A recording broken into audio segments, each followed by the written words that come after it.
Moodeng is crashing pretty much with the rest of the market. It's down 10% today, as are many other meme coins. Let's have a look at who's actually selling here. Does it make sense to buy this dip? Let's try to figure this out using on-chain analytics to actually see, is this more retail or is this the whales that are currently moving the price? Now we are discussing the Solana based token here. So that token is currently at 20 cents. The contract starts with ED5NYY, so make sure you get the right one. Today is pretty depressing, but for this week we are still up by 33%. And since listing on CoinMarketCap 1.5 months ago, we are up almost 500%. Now why does it make sense to even have a look at Moodeng? It's one of the largest tokens, one of the largest trending tokens on the Solana chain. At least when we measure this by liquidity. So there's a liquidity pool of 5.7 million for Moodeng alone. It's more than half the largest token, which is currently Gozeus Maximus. We talked about the GOAT token several times on this channel as well. And so especially for meme coins, the question is always, what's the potential upside? Because the downside is obvious, it's minus 100%. Meme coins can very easily crash 60, 70, 80%. But how much higher can it go? Is it worth to take the risk? And a very simple approach to figure that out is to compare market caps. So what we've got over here is CoinGecko. We've got the meme token categories tab. And in here, we've got Moodeng with 200 million roughly in market cap. And we can see what would it take for it to double. So let's say we were at 400 million. Then it would already beat a baby Dogecoin and would get close to GigaChat. What about a 3x? Then it would already beat Turbo and get close to Nero. Now this is probably the maximum upside. I do not necessarily think that Moodeng will beat things like Bread, for instance, right? If we have a 5x from here, it would be larger than Bread, it would rival Floki Ino. And building a base of investors with that much capital in such a short period of time to even beat Floki Ino, I don't think that's super realistic. It might happen over the course of the next 12 months, but it's probably not going to happen in like a few weeks. Now I've already published 2 videos on Moodeng, one for the Ethereum based token and one for the Solana based token. And the video on the Solana based token actually outperformed the typical video. Not initially, but over time, more and more people searched for Moodeng. That's positive because that means that retail is interested in the token. We want to see retail interest. We want to see investor adoption. Now there's something very important to note here. We are going to look at the on-chain metrics. We are going to look at the transactions directly on the Solana chain. They are transparent, right? It's a public ledger, the blockchain.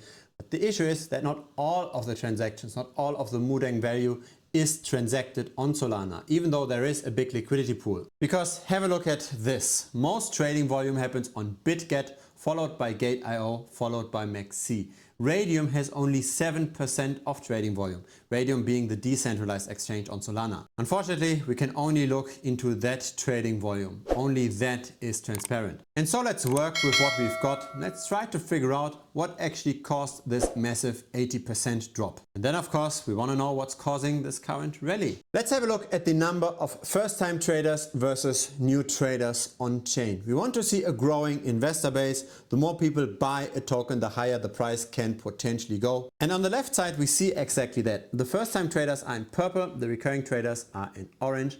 And on the 25th of October, we have seen 8,625 new wallets buying Moodeng on Solana. We have seen a secondary smaller influx on the 28th of October, and since then we tend to rather trend downwards. The 25th was over here, right? This is when the rally started. And so on the right side, we see the number of token transactions per day. This also peaked somewhat on the 25th and 26th, but it's not comparable to what we have seen at the beginning of the month. So isn't that interesting? There were a lot of token transactions around here, not necessarily a lot of trading volume. Now we see less token transactions, but much more value being moved and a lot of people coming in. Now we can have a look at the trading volume based on different cohorts. On the left side in US dollars, on the right side normalized to 100% per day. And we see the massive trading volume spike on the 25th.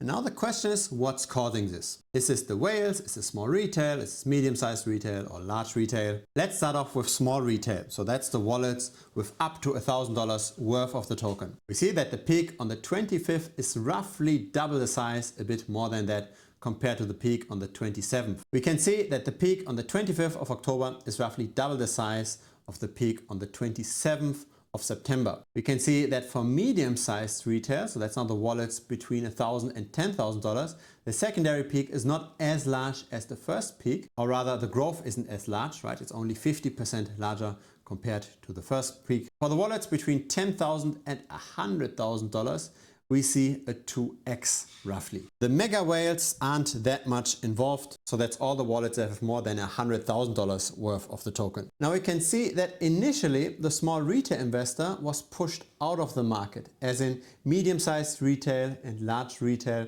bought up more and more of the token.